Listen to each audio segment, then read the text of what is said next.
All right, so in this video, we're going to start talking about some other parts of graphs. So we've already talked about, like x-intercepts and y-intercepts, domain, how far left and right it goes, and the range, how far up and down it goes, and the vertex, that kind of thing. So what we're going to look at now, and this is all going to be, using our graphing calculator for the most part. We're going to talk about turning points. Let's see, what else we're going to look at. Turning points, intervals of increase and decrease, and relative max and relative min. So they're pretty simple concepts, but sometimes kids will get them mixed up between the two. So I think there's a set of notes in a PDF. You can refer to that, but check out the video here. So a turning point, it's the x value for which a function goes from increasing to decreasing. Now increasing, for a function to be increasing, that just means that from left to right, so the x values, as the x values get bigger, so do the y values. It's kind of like, when you talk about lines, it's kind of like positive slope. So this quadratic here, it's got positive slope right here. But then after that, after it reaches 2, after 2, it starts going downhill. It's got negative slope. So from left to right, this function is increasing. Right? As x gets bigger, the y values also get bigger until it gets to 2. So once it reaches 2, it starts doing the opposite. Right? It starts going downhill. So that would be your turning point, is x equal 2. All right. Let's talk about interval of increase and decrease here. So an interval of increase, it's all the x values for which y is getting bigger, for which y is increasing. So we said earlier that from way over here until it gets to 2, so 2 is the spot where it switches.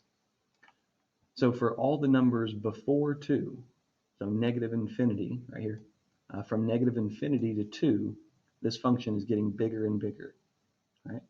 So this would be your interval of increase. The other way to say that, if this means all the numbers from negative infinity to 2, you could also say that in algebraic notation. It would be all the numbers that are less than 2.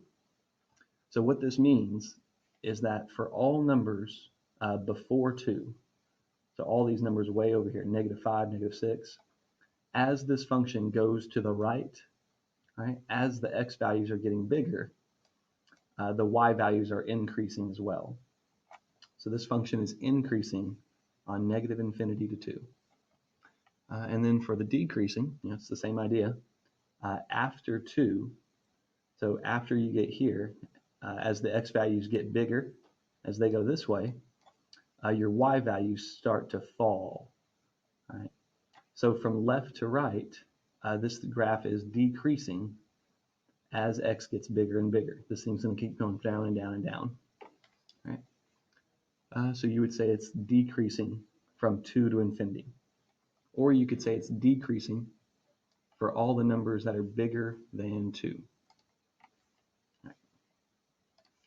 Moving on here. So for this picture here, we've got 2 turning points. All right, so negative 2, that's the x value for which it goes up to down. So that's a turning point. And then right here is another turning point, and it's the x value at that spot. So the turning point is actually 0. Right? The turning points are those x values where it changes direction. So for the interval of decrease, it is decreasing from negative 2 until it gets to 0. So in this little window is the only spot where where the graph has like negative slope. So it's going downhill from negative 2 until it gets to 0. I know it's tempting to say negative 2 to negative 4, but you always want to refer to the x values here when you're talking about the interval of increase or decrease. So you're really just referring to the turning points. Right? So from negative 2 to 0, this thing is falling. All right, and then it's increasing everywhere else. So from from zero, as it goes to the right, so from zero as it goes out to positive infinity, these y values are increasing. So that's that part right there, 0 to infinity. And then it also increases for all of these. So from negative infinity until it gets to right here. All right, that's where it stops increasing when it gets to negative 2. So that would be negative infinity all the way to negative 2. Or you could say all numbers that are less than negative 2. All right. While I'm here, notice how it's parentheses on all of these. All right, it's it's got doesn't have the bar there. All right, so these are all open dots, I guess, or what that means is that it doesn't include it. So it's decreasing from negative 2 to 0, but it doesn't include negative 2 or 0. That's what the parentheses mean. The reason that is because when it gets to negative 2 or when it gets to 0, so like when it's on that one spot, it's not increasing or decreasing. Right? At the turning points itself, it's not increasing or decreasing. That's why they never include the endpoints. That's why it's never brackets there. Okay. All right, one more quick one here. Sorry, this video is taking a long time here. All right, your relative max or your relative min. All right, so turning points are the x values where it goes from increasing to decreasing or from decreasing to increasing. The relative max or the min, it's the y values at that turning point.